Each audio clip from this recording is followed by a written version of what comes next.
പ്രശാന്ത്, നമസ്കാരം. നമസ്കാരം മാഷേ. നമ്മുടെ CPM-ലെ വിഭാഗീയത അതിൻ്റെ എല്ലാ നിലയും വിട്ട് പൊട്ടിത്തെറിക്കുന്നതാണ് നമ്മൾ കൊല്ലത്തെ കരുനാഗപ്പള്ളി കണ്ടത്. കരുനാഗപ്പള്ളി ഏരിയ സമ്മേളനം നടത്താൻ പറ്റാത്ത, എനിക്ക് തോന്നുന്നു 10 ലോക്കൽ കമ്മിറ്റിയിൽ 8ഉം അലസി സമ്മേളനം നടക്കാതെ പിരിയാണ് ഉണ്ടായത്. അതിൽ പലതും കയ്യാങ്കളി നടന്നു. ഒരു ഏറ്റവും ഒടുവിലത്തെ കുലശേഖരപുരത്തോ ഒരു സമ്മേളനത്തിൽ നേതാക്കന്മാരെ പിടിച്ച് പാർട്ടി ഓഫീസിലിട്ട് പൂട്ടി അണികൾ. എന്നിട്ട് അണികൾ സമാന്തര സേവ് CPM ഫോറം ഉണ്ടാക്കി പ്രകടനം നടത്തുന്നു പരസ്യമായിട്ട്. എല്ലാ നിലയും വിട്ടു പോവുകയാണ്. ഈ നേരത്ത് ഞാൻ ഇപ്പോൾ ആലോചിക്കേണ്ട ഒരു കാര്യം, ഇത് CPM-നകത്തെ ഈ വിഭാഗീയത ഒരു പാർട്ടിയിലെ ഗ്രൂപ്പിസം എന്ന നില വിട്ട് അതിനപ്പുറത്ത് സാമൂഹ്യ പ്രാധാന്യം ഉണ്ടോ? ഇല്ലെങ്കിൽ ഇത്രയേറെ പൊട്ടിത്തെറിയിലേക്ക്, ഇത്രയേറെ അച്ചടക്കവും ഇത്രയേറെ സംഘടനാ ബലവുമുള്ള ഒരു പ്രസ്ഥാനം ഇത്ര വ്യാപകമായ പൊട്ടിത്തെറിയിലേക്ക്, ഇതിപ്പോൾ കരുനാഗപ്പള്ളിയിൽ മാത്രമേ പൊട്ടിത്തെറിച്ചിട്ടുള്ളൂ.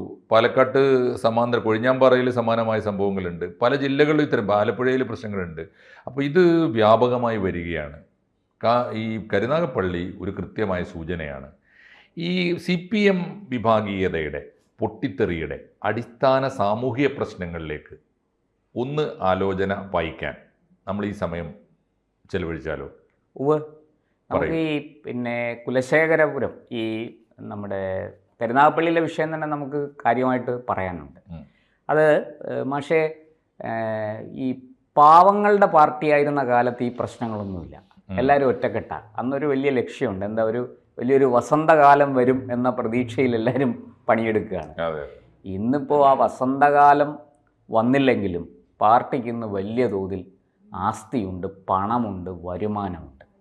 ഇതാണ് ഒന്നാമത്തെ പ്രശ്നം. ഈ കരുനാഗപ്പള്ളിയിലെ കാര്യം തന്നെ എടുക്കുകയാണെങ്കിൽ, കരുനാഗപ്പള്ളിയിൽ വിഭാഗീയത ഇന്നും ഇന്നലെയും തുടങ്ങിയതല്ല, എത്രയോ വർഷങ്ങളായിട്ടുണ്ട്.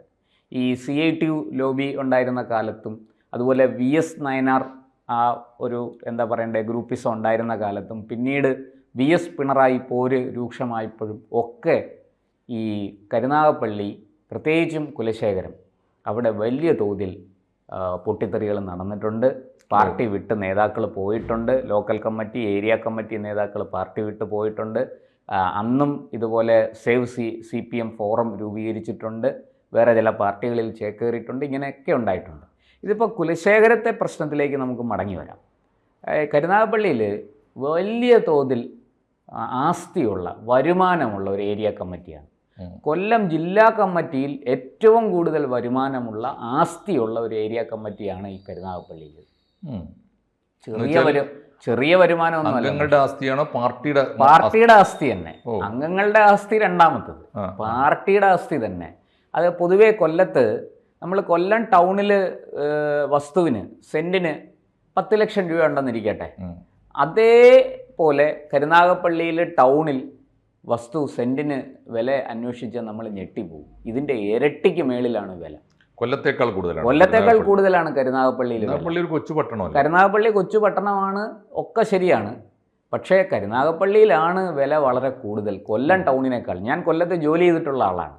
കൊല്ലത്ത് പത്രപ്രവർത്തകനായിരുന്ന ആളാണ്. എനിക്കറിയാം കരുനാഗപ്പള്ളിയിലെയും കൊല്ലത്തെയും വില വ്യത്യാസം.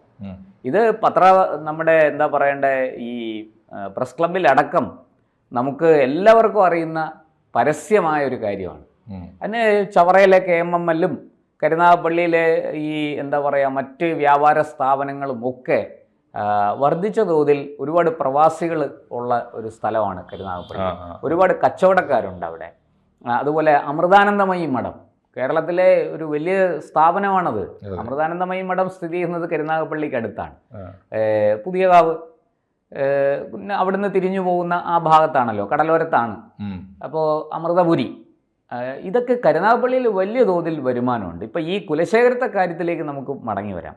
അവിടെ ഒരു ഹയർ സെക്കൻഡറി സ്കൂള്, ഒരു ഗേൾസ് ഹൈസ്കൂള്, നിരവധി സഹകരണ ബാങ്കുകൾ, ലേബർ കോപ്പറേറ്റീവ് സൊസൈറ്റി, ഇങ്ങനെ വലിയ വലിയ സ്ഥാപനങ്ങൾ പാർട്ടിയുടെ കൈവശിരിക്കുകയാണ്. പാർട്ടിയുടേതാണ്. ഇതാണ് അവിടുത്തെ ആസ്തി. വലിയ തോതിൽ വരുമാനം വരുന്നുണ്ട്. ഇത് ചെറിയ വരുമാനമൊന്നുമല്ല കേട്ടോ.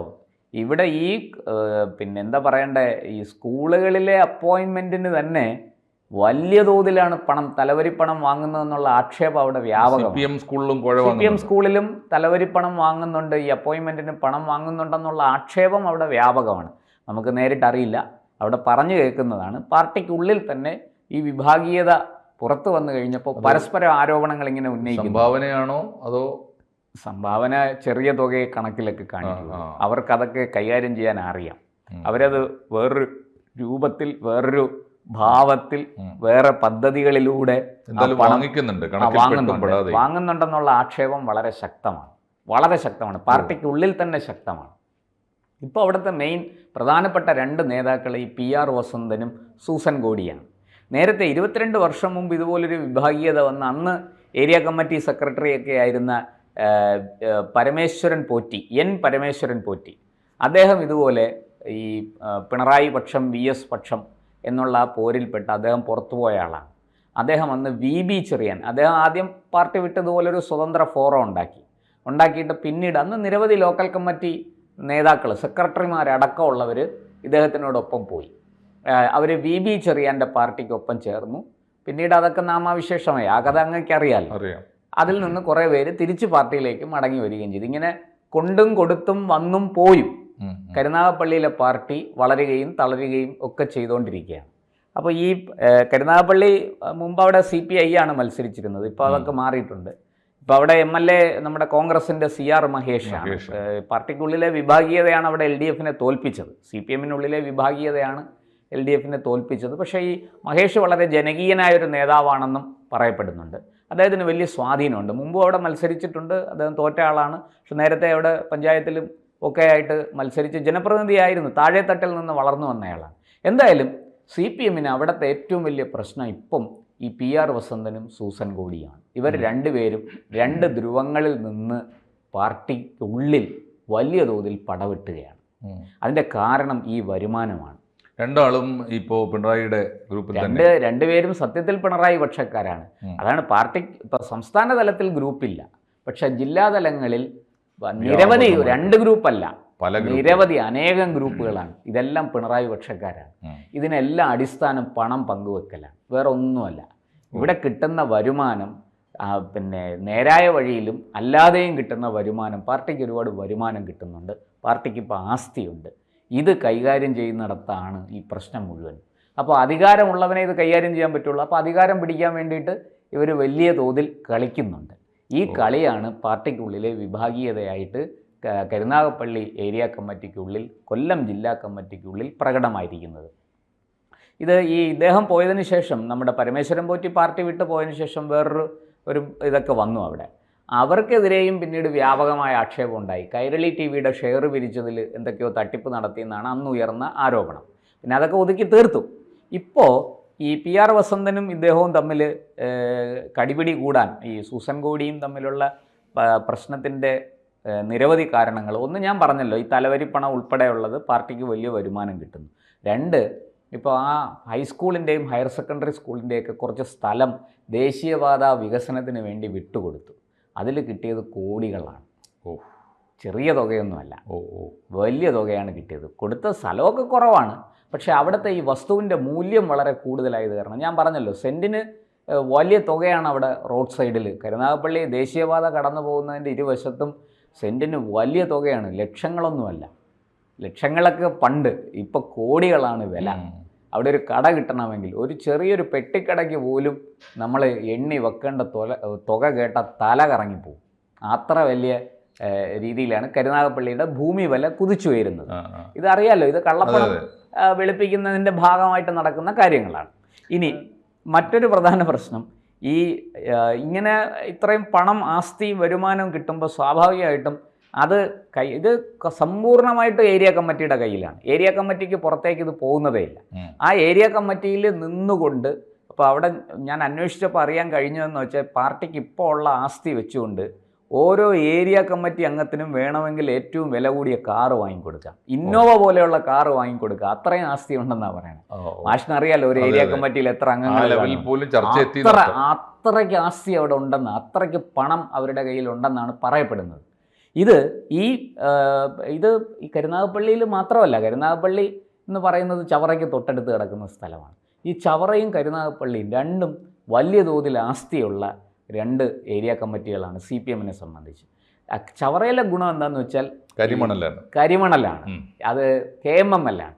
അവിടുത്തെ അപ്പോയിൻമെൻറ്റിനൊക്കെ ഭയങ്കരമായിട്ടാണ് കാശ് വാങ്ങുന്നത്.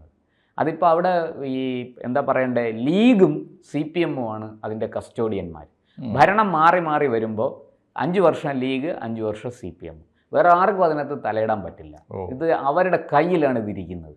അപ്പോൾ ഈ ചവറയിലും CPM-ന് വലിയ തോതിൽ ആസ്തികളുണ്ട്, സ്കൂളുകളായും ഒക്കെ ആയിട്ട് കിടപ്പുണ്ട്.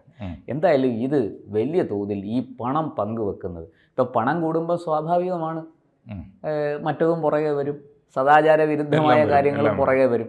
അപ്പോൾ പണ്ട് കുഞ്ചൻ നമ്പ്യാർ പാടിയതുപോലെ കനകം മൂലം കാമിനി മൂലം ഉലകിൽ കലഹം സുലഭം എന്ന് പറയുന്നത് പോലെയാണ് ഇപ്പോൾ വന്ന് ഭവിച്ചിരിക്കുന്നത്. എന്തായാലും കരുനാഗപ്പള്ളിയിലെ ഈ സ്ഥിതി CPM-ലെ പണം പങ്കുവെക്കുന്നതിനെ ചൊല്ലി ഉണ്ടായ തർക്കം മൂത്ത് അടിപിടി കൂടി അത് തെരുവിലെത്തി നാണം കെട്ടിരിക്കുകയാണ്. ഇതാണ് വാസ്തവത്തിൽ കരുനാഗപ്പള്ളിയിലെ CPM വിഭാഗീയതയെക്കുറിച്ച് നമുക്ക് പറയാനുള്ളത്. വിഭാഗീയത സമം വീതം വെപ്പ്. അതെ, ശരി.